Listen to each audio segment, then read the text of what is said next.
vai participar agora com a gente é o meu pai. Ele trabalhou já, aposentou recentemente, ficou 32 anos frente ao Ministério do Trabalho. Na época que ele aposentou, ainda era Ministério do Trabalho. Ele pegou ali a transição para o Ministério da Economia. E toda a paixão que eu tenho pelo direito do trabalho foi realmente de ver a lida dele. Todo esse encanto que eu tenho pelo preventivo empresarial veio justamente da minha vida inteira ver ele ali frente às relações de trabalho. Ele trabalhou por muito tempo frente às negociações coletivas, na parte de homologação, de negociação, de mesa redonda.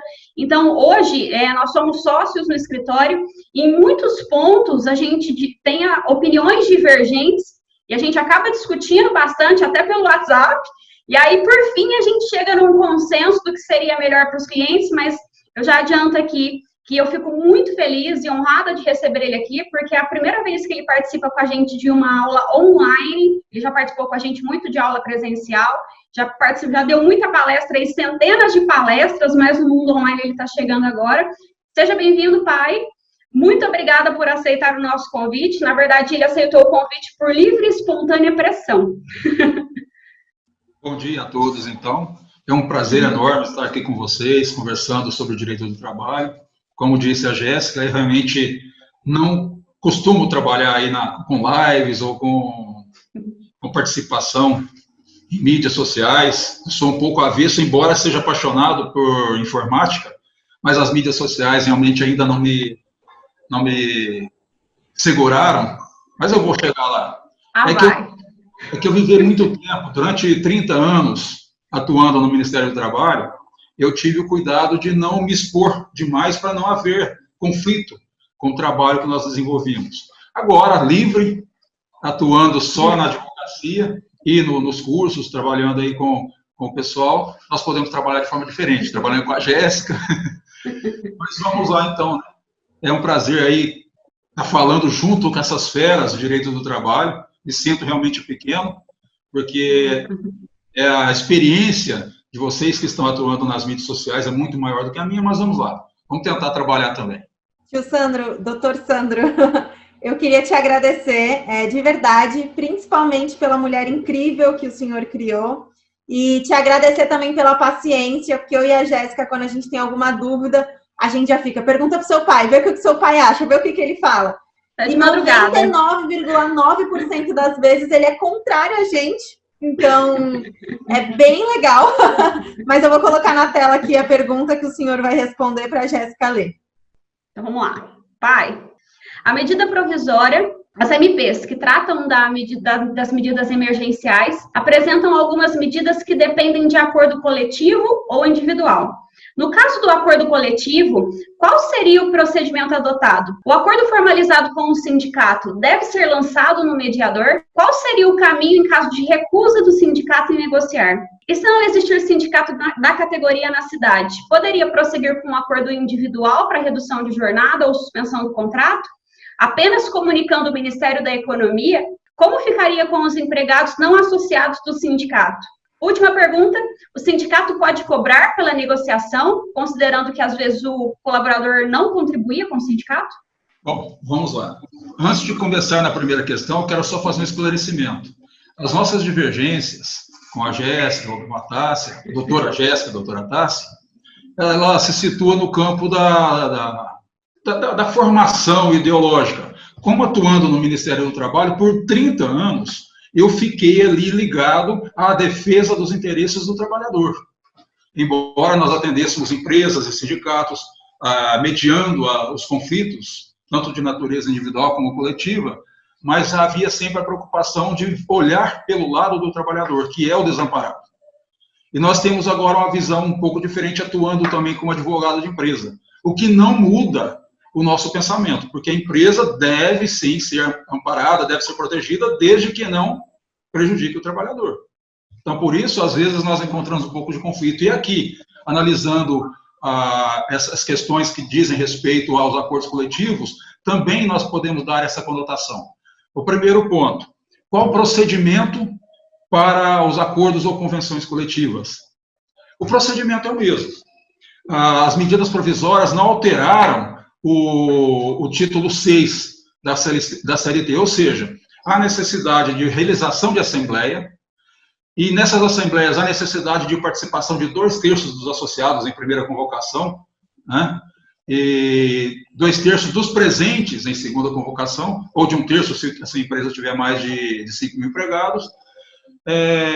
Há necessidade dos requisitos previstos no artigo 613, ou seja, o instrumento coletivo tem que ter a designação, a qualificação das partes signatárias do instrumento coletivo, o prazo de vigência, que no caso, usualmente é de até 2 anos, mas que a medida provisória 936 determina que até 90 dias, né, as categorias atingidas por esse instrumento coletivo, ou a categoria atingida, quais são os direitos e os deveres, as penalidades pelo descumprimento, que a lei já prevê ali alguma indenização, mas que no instrumento coletivo pode haver outras previsões, né?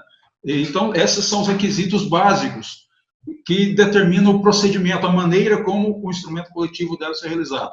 Cumpre aqui fazer um parêntese, que durante esse período de pandemia, a realização de assembleias fica um pouco prejudicada, até por conta da mobilização, da movimentação dos trabalhadores, né, dessa recolhimento dos trabalhadores. Então, isso poderia ser feito através de meio virtual, de alguma outra maneira, mas é importante, é imperioso nós pensarmos que o acordo coletivo ou a convenção coletiva deve sempre expressar a vontade do trabalhador e não do sindicato.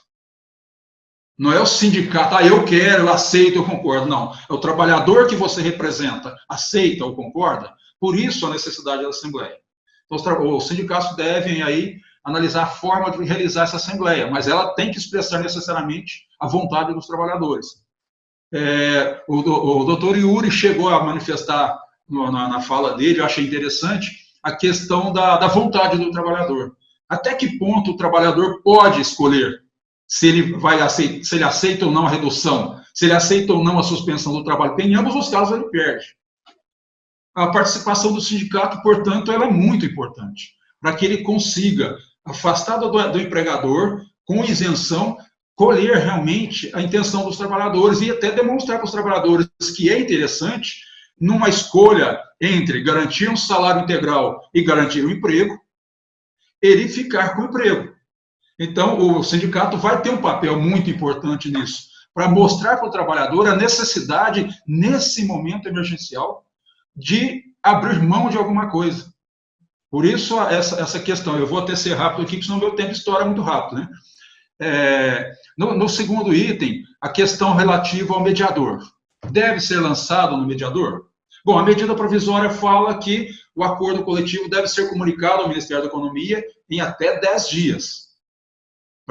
Porque se ele for comunicado após esse período, a empresa passa a ser responsável pelo tempo até a comunicação. Mas o artigo 614 da CLT determina o depósito e registro da convenção coletiva. E explica ainda, apresenta ainda que a vigência do instrumento coletivo passa a ser contada a partir do terceiro dia do depósito, não do registro. Embora tenha algumas empresas que só tem que esperar registro, mas, na verdade, o depósito é que determina o início da vigência.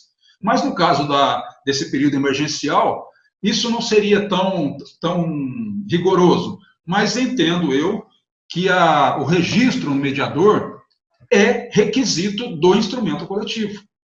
Ainda que vá comunicar ao Ministério da Economia para efeito da utilização do benefício disponibilizado ali na medida provisória, mas é um instrumento coletivo e deve, então, ser lançado no mediador. Até porque o lançamento no mediador é para dar transparência, para conferir publicidade ao instrumento coletivo. Então, é necessário que se faça isso sim. Entendo, claro, poderia haver opiniões divergentes, mas eu entendo que deve seguir também os mesmos requisitos previstos na CLT. E quando não existir sindicato na cidade? Como é que nós poderíamos fazer? Podemos prosseguir com o acordo individual? A própria medida provisória, no artigo 12, fala daquela limitação, até 3.135, pode ser feito por acordo individual, ou acima de 12.202, que é 2 tetos da Previdência, né? Mas aqui também há, nesse intervalo, uma outra condição. Caso o acordo seja feito de forma individual, ele deve ser comunicado ao sindicato ou federação no prazo de 10 dias. De qualquer forma, nós teremos aí a participação do sindicato. De uma forma ou de outra, havendo instrumento coletivo ou havendo acordo individual, nós teremos aí, no mínimo, o conhecimento do sindicato. Então, se o sindicato não existe na categoria, o que nós vamos fazer? Não existe na cidade, o que nós vamos fazer? Vamos chamar a federação. A Federação dos Trabalhadores, que representa a base inorganizada. Aquela base que não tem o sindicato, a federação assume a negociação. Mas e se não tiver federação no Estado? Assim, procuramos a confederação ou as centrais sindicais. Existem caminhos para isso. Agora, e se existir o sindicato se recusa em negociar? Isso também nós podemos encontrar, até porque muitos sindicatos falam, agora os trabalhadores não estão pagando a contribuição, então eu não vou representar esses trabalhadores dessa empresa. Se ele se recusar, nós temos o primeiro caminho, suscitar uma mediação do Ministério da Economia, da Secretaria Especial do Trabalho, e pedimos isso com urgência, porque a situação denota um estado de emergência, pedimos para que o sindicato seja intimado para participar da mediação, para abrir negociação. Se ele se recusar, ainda assim procuramos a federação ou a confederação, ou podemos partir para o acordo individual dentro daquelas limitações, né? Então, de qualquer forma, o sindicato deve ser acionado, ser chamado. Mas e naquele limite em que pode ser feito o acordo individual? Aí, pensando como advogado da empresa, os nossos colegas que atuam como empresa falam, eu vou fazer direto com o trabalhador. Ainda assim, eu sugiro, aí uma sugestão nossa, de que procure o sindicato, de que tente fazer acordos coletivos para que o trabalhador amanhã não vá ao judiciário avisar, eu fui forçado a fazer um acordo, eu não queria, mas a empresa chamou todo mundo e ameaçou de demissão sumária, ameaçou de demitir todos os empregados, de fechar a empresa, nós somos obrigados a fechar. Qual vai ser o entendimento do judiciário lá na frente? Como os juízes pensarão? E os auditores fiscais? Como é que eles agirão depois do prazo de 180 dias, analisando esses instrumentos coletivos, instrumentos individuais? Qual a interpretação que eles darão? Então, sempre interessante que os sindicatos sejam chamados a participarem, porque eles podem dar uma assessoria jurídica, podem dar aos trabalhadores um posicionamento diferente do que eles teriam atuando sozinhos. Então, essa sugestão é nossa, mas que entendo que caberia muito bem. A última pergunta, né? O sindicato pode cobrar pela negociação? Uma questão também muito complicada. Até pouco tempo atrás, até antes da reforma trabalhista, qualquer cobrança do sindicato em relação à empresa configuraria uma prática antissindical, porque se o sindicato recebe da empresa para negociar, ele quebra aí uma condição básica da isenção. Ele perde a isenção porque ele está recebendo do empregador. Ele negocia aquilo que o empregador está querendo. Então, perderia um pouco. Com relação a essa situação nova, ele não tem mais tantos associados. Ele não tem o imposto sindical, a contribuição sindical. Como ele sobrevive? Ele precisa, então, receber pelos serviços prestados. Há quem diga, então, que o sindicato, a partir desse momento, poderia cobrar, no mínimo, em relação àqueles empregados que não são associados. É uma questão que pode ser levada para o judiciário, que amanhã vai ser chamado para discutir, para resolver. Já existem alguns posicionamentos contrários a essa cobrança, alguns favoráveis a essa cobrança. Entendo eu que o sindicato não deveria cobrar. E aí os advogados, os colegas nossos que trabalham aí na esfera sindical, que assessoram sindicatos, ficariam a sugestão. Nós fazemos isso, nós trabalhamos também com alguns sindicatos. Qual seria a sugestão? O sindicato foi chamado para representar um grupo de trabalhadores que não são associados da entidade, mas que neste momento de pandemia precisam de uma solução, porque a empresa pode até encerrar as atividades. Vá até a empresa, oriente a entidade sindical que você trabalha para ir à empresa, abra a negociação, converse com os trabalhadores, porque a partir desse momento, você, sindicato, você, colega que advoga para o sindicato, está mostrando que a entidade está ali para representar os trabalhadores. Ela não está preocupada com o dinheiro, ela está preocupada com as relações de trabalho. Então, é um momento de todos se unirem, os sindicatos se unirem, os sindicatos passarem a representar os trabalhadores. Esquece se existe ou não contribuição sindical. Agora é o momento em que todos nós precisamos abrir mão de alguma coisa. Se a empresa está em condição difícil, em situação difícil, o trabalhador muito mais, e o sindicato pode atuar ajudando os dois.